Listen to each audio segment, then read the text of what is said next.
let's discuss 6 ways that you can be an awesome contributor who makes a big impact and ascends up the ranks of the organization. The one everybody else will later call lucky, but you and I will know better.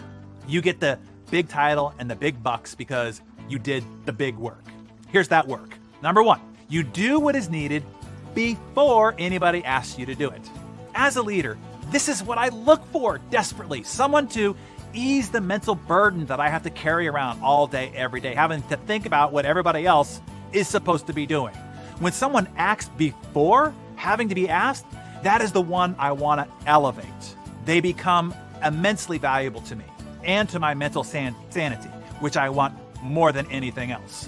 When you are acting before being asked, I can be freed up to just think about what I need to be doing and not what you are supposed to be doing while you wait to be asked to do it. That's a huge burden. Trust me, when you just jump in and just GSD, we call it get shiitake done, we notice. Trust me, we notice, and rewards will be given out accordingly. Number 2, you take it upon yourself to suggest positive changes to the company. In my organization, I don't want followers. I want to be only surrounded by leaders. I don't want employees.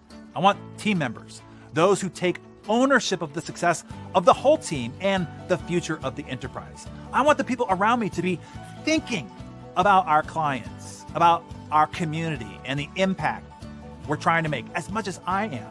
And if they see something that is falling short or has ideas to make it better, you have a responsibility to speak up. As Reed Hastings, CEO of Netflix, says, to disagree silently is disloyal. I want radical candor. Tell it to me or anyone else, straight, no holds barred. I encourage, and want vigorous debate. If you disagree with something, all I ask is that you disagree vigorously. If you feel strongly, don't back down. Make your arguments passionately. We can then make a better decision. And when we do, we are all committed to it, regardless of whether we went with your side of the argument or not. It's debate, decide, commit, and execute with excellence. Number 3, you do a little bit more. Here's one of my life's personal philosophies. I always find out what it will take to be a 10. On a scale of 1 to 10 in expectations, what does it take to hit 10? As soon as I find that out, I shoot for 13. My goal is never to meet expectations. It's always to exceed it. It's not only just to leave some buffer room so that I still hit a 10, even if I fall a little short. I learned this in school. I wasn't the most naturally intelligent student.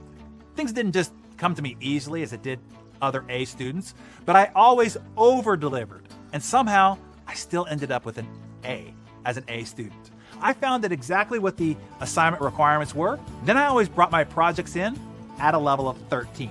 I made up an effort what I might have lacked in innate gifts, and it was always noticed by the teacher, and it was probably rewarded disproportionately as well. And because that is what I expect of myself, I also expect that of the team that I choose to surround myself with.